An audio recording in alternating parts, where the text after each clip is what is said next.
Au nom du Père et du Fils et du Saint-Esprit, ainsi soit-il. Aujourd'hui, je voudrais aborder un sujet qui a son importance, puisque notre Seigneur nous dit que celui qui ne fait pas ce qu'il nous dit à ce sujet n'est pas digne de lui. Lui qui ne renonce pas à lui-même pour porter sa croix tous les jours n'est pas digne de moi, dit-il, n'est pas digne de moi. Je voudrais montrer certains liens. Nous voyons des prophètes qui viennent dénoncer les mauvais sacrifices des prêtres de l'ancienne loi. Et c'est Dieu qui parle par la bouche de ces prophètes et qui leur reproche à ces prêtres de donner ce qu'ils ne donneraient pas à des princes, à des seigneurs, ce qu'ils ne donneraient peut-être à personne, et qu'ils donnent à Dieu en sacrifice. Des bêtes tarées dont personne ne voudrait pour offrir un sacrifice à Dieu. Et Dieu leur fait dire, vous croyez que je me satisfais de vos sacrifices? Vous pensez que je me satisfais de vos sacrifices?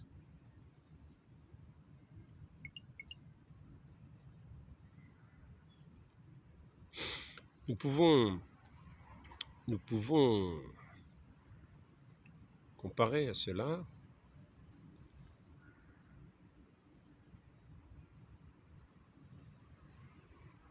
ce que nous voyons de cette histoire entre Jacob, pardonnez-moi,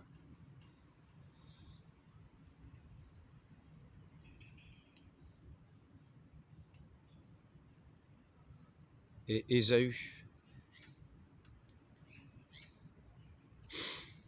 Nous voyons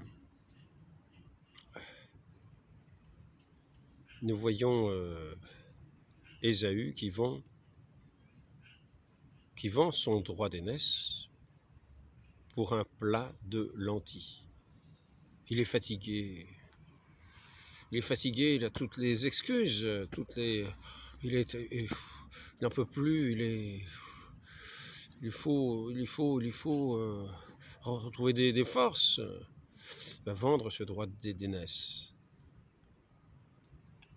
Ce droit d'aînesse que nous pouvons être considérés comme étant cet héritage précieux par lequel nous sommes enfants de Dieu. Ce trésor précieux, ce trésor tout divin, non pas terrestre, précieux. Il doit orienter toute notre vie. Le désir de ce salut, le désir de servir Dieu, doit orienter toute notre vie. Quand on dit orienter toute notre vie, c'est-à-dire doit être ce qui motive notre vie, ce qui est le moteur de notre vie. Ce qui doit décider tout de notre vie, la vie elle-même, car Dieu est la vie. Et il doit être au cœur de notre vie. Il doit être celui qui est notre vie, notre Dieu, notre tout. Il ne s'agit pas de lui préférer un plat de lentilles. Il ne s'agit pas de considérer, de vouloir acquérir quelque avantage en donnant en sacrifice à Dieu les bêtes les plus mauvaises, dont personne ne voudrait. Non. Comme disait saint Jean de Marc, Dieu premier servi. Je voudrais dire à ce sujet-là, au sujet de ces prêtres, au sujet de ce sens de ce sacrifice qui est finalement dans la vie de tout homme, dans la vie de chacun, qui est le cœur de la vie de chacun. ce sens de ce sacrifice fait à Dieu. Fait à Dieu. Et nous allons voir que ça recouvre toute notre vie, que le service de nos frères y est inclus, car c'est un renoncement à nous-mêmes pour être à l'écoute de nos frères et les servir. Je voudrais montrer que la femme qui va être mère, elle se sacrifie. Elle se sacrifie, elle renonce à elle-même pour que naisse, pour que vienne à la vie un enfant. Elle renonce à elle-même, elle renonce à certains avantages qu'elle pourrait avoir, mais elle peut renoncer jusqu'à sa propre vie pour que vienne au monde un enfant. Elle l'est d'une certaine manière, elle offre ce sacrifice de sa vie. Elle offre ce sacrifice de sa vie pour que vienne au monde cet enfant.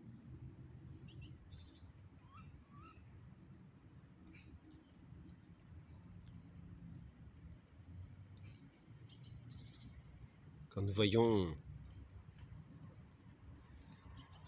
un père de famille, il va offrir sa vie dans un autre sens. Il va offrir sa vie pour sa famille dans un autre sens. Il va défendre sa femme et ses enfants jusqu'au péril de sa vie. Là, il ne va pas, du sacrifice de cet homme ne va pas naître un enfant, comme le fait une femme, qui ensuite va, dans ce sacrifice de sa vie, continuer, après la naissance de l'enfant, éduquer cet enfant, le nourrir, l'éduquer, dans un renoncement à elle-même. Elle est comme consacrée à cet enfant.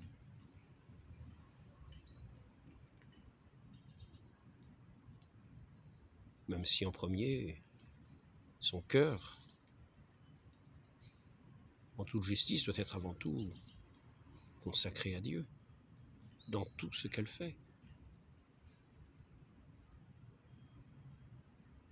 C'est ainsi qu'elle reçoit cet enfant, qui lui est donné de Dieu, qu'elle reçoit comme des mains de Dieu,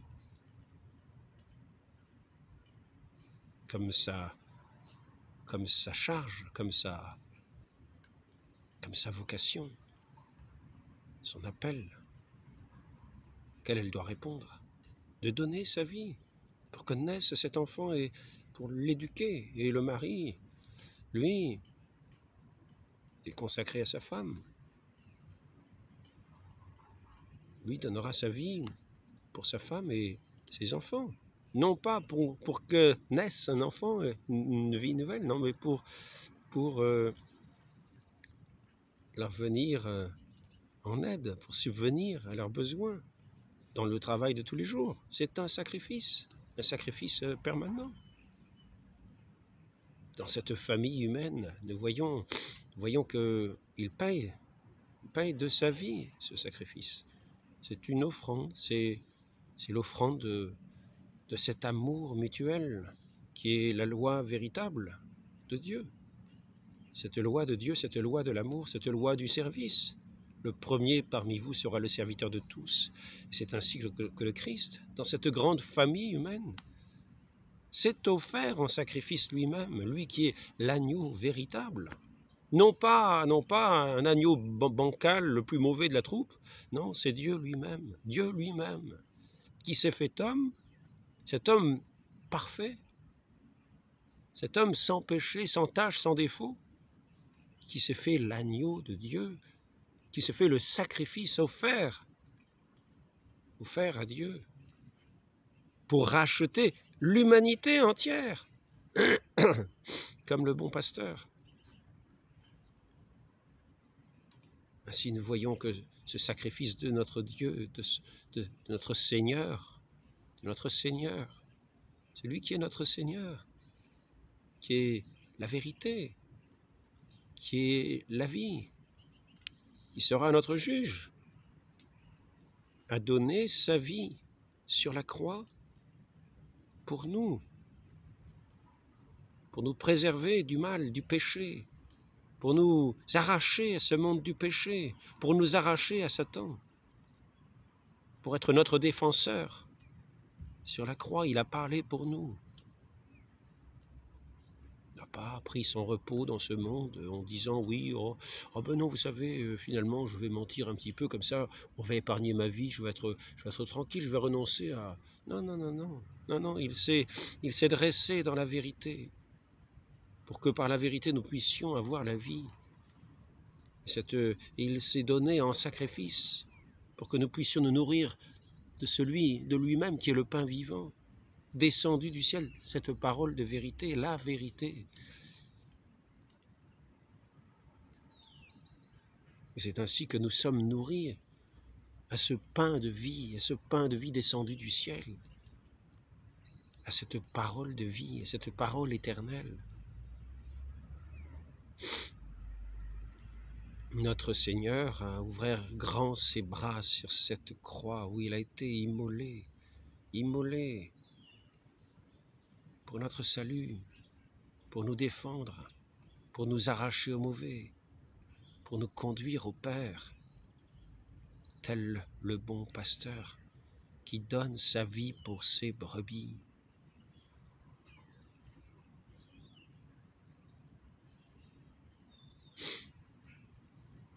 Ainsi, nous voyons le sens du sacrifice que notre Dieu nous demande.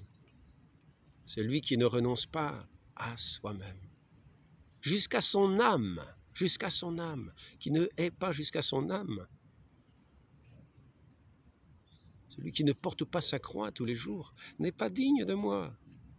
Non, il va se compromettre, il va avoir son plat de lentilles, il renoncera à ce droit d'aînesse à chaque fois. Ah oui, je suis fatigué, je vais prendre mon plat de lentilles, puis je te vends mon droit mes d'aînesse. Bon ben voilà. On se donne au diable, on se donne au monde. On est de l'esprit du monde, on est du monde, on n'a pas la foi en Dieu.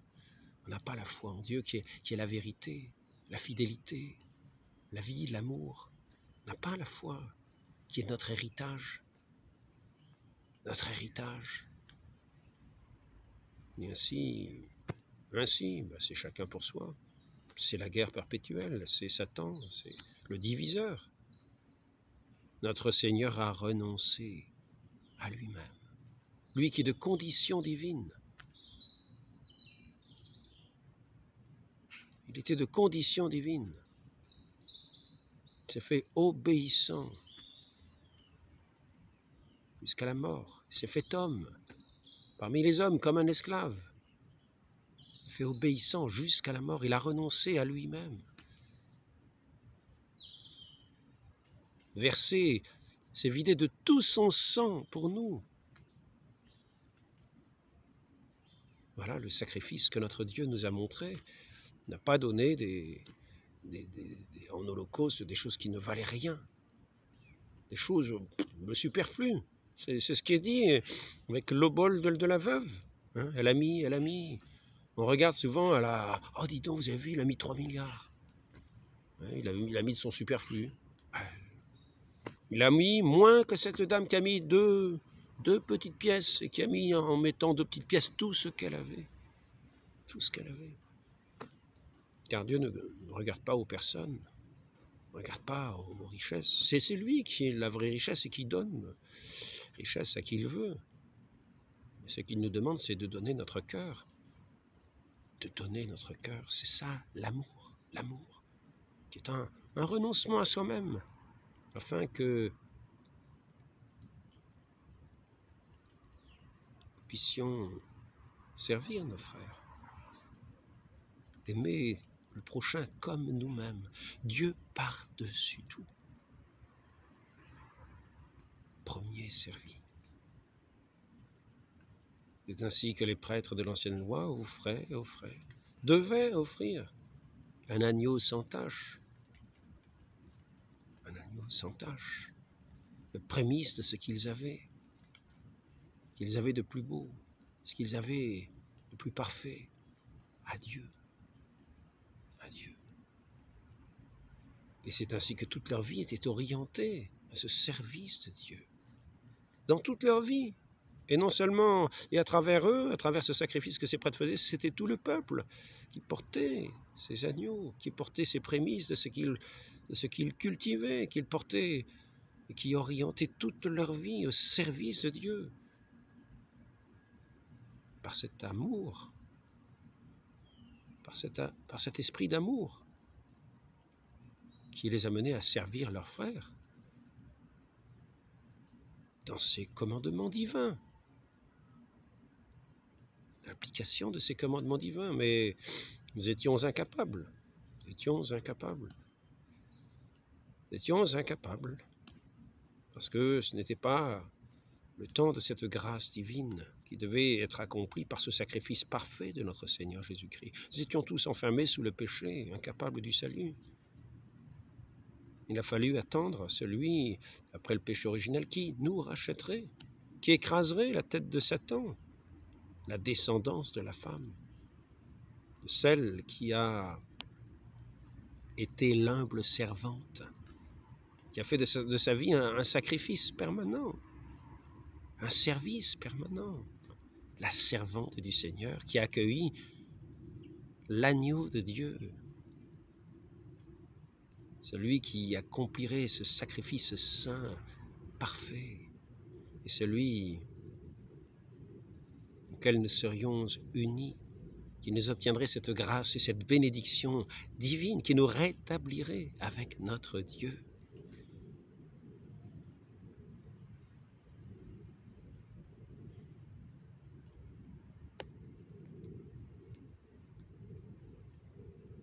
Cette mère très sainte qui a enfanté par son service, par son écoute, l'Église,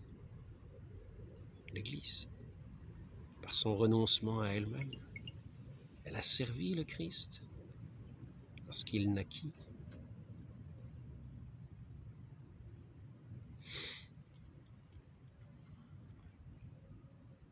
Saint Joseph, lui, peiné dans son travail, dans son labeur quotidien, pour subvenir à cette sainte famille, à cette famille divine, dans laquelle l'humanité allait être rénovée. L'humanité qui a accordé sa foi en cet enfant Dieu qui naquit à Bethléem, que les bergers ont contemplé, dans son innocence, dans sa douceur, dans sa beauté, dans cette douce lumière au milieu de la nuit, sont allés chanter ces louanges de cette œuvre magnifique de Dieu, après avoir entendu la louange des anges qui honoraient les hommes de bonne volonté. Gloire à Dieu au plus haut des cieux, et paix aux hommes de bonne volonté. De bonne volonté, c'est-à-dire qui font les choses par la grâce de Dieu, par la grâce qu'il leur est donnée aujourd'hui, font les choses justes. Ils ne sont pas sauvés par leurs œuvres, parce qu'ils reconnaissent celui à qui ils ont ce devoir de reconnaissance qui s'appelle l'adoration, qui est notre Dieu. En toute justice, nous devons reconnaître comme celui par qui nous avons tout bien, qui nous a donné son Fils, qui s'est offert lui-même en sacrifice. Et nous-mêmes, il nous invite à sa suite, à nous offrir en sacrifice, un sacrifice d'agréable odeur à Dieu et par le service à nos frères. Voilà, je vais arrêter cet entretien, mais c'est pour amener cette considération sur le sens de ce qu'est le sacrifice et qui nous est demandé la foi quotidiennement dans la fidélité, la parole de vérité, qui est la parole de Dieu, dans la vérité. Le mensonge est du monde, la vérité est de Dieu. Nous devons lui rester fidèles. C'est là notre sacrifice, dans la fidélité. C'est là notre vie tout entière. Et nous avons la grâce, la force, par cet Esprit de Dieu qui est l'Esprit Tout-Puissant, de faire ce qu'il nous demande, d'accomplir ce qu'il nous demande. Avant, cela n'était pas possible et tout le monde était enfermé sous la loi comme étant sous le péché, incapable d'accomplir le salut. Mais maintenant, par la venue de celui qui est venu accomplir la loi et les prophètes, nous sommes sous cette loi de la grâce de l'Esprit Saint. Nous qui avons donné, par grâce, notre foi au Christ, à l'agneau de Dieu, qui s'est offert pour l'humanité, pour la gloire du Père, dans l'obéissance au Père.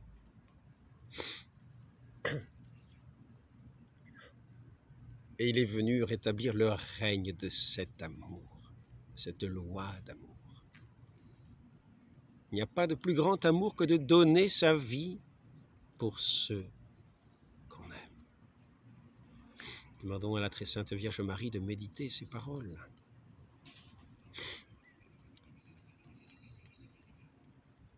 Nous pensons dans ce deuxième mystère, dans ce quatrième mystère joyeux du Très Saint Rosaire, cette présentation au temple. Le Christ est présenté au temple. Très Sainte Vierge Marie est purifiée, elle qui n'avait aucun péché, mais c'était la démarche que toute femme devait accomplir après la naissance d'un enfant. Elle a accompli humblement cette démarche dans ce temple.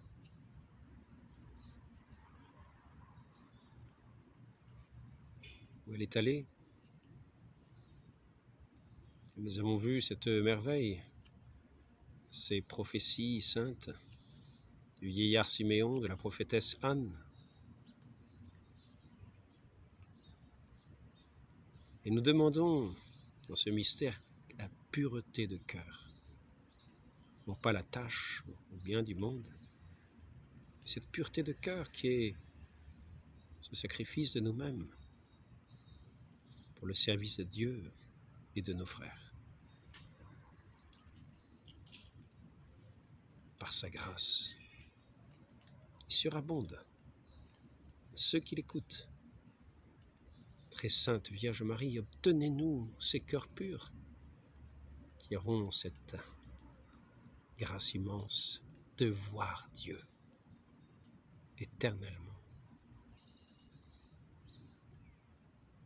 Nous ne renonçons pas à ce droit d'aînesse, à ce droit pour un plat de lentilles du monde, de tous les avantages que ce monde peut proposer. Demandons cette grâce à la très sainte Vierge Marie de demeurer fidèle d'un cœur pur. Ainsi soit-il, au nom du Père et du Fils et du Saint-Esprit, ainsi soit-il.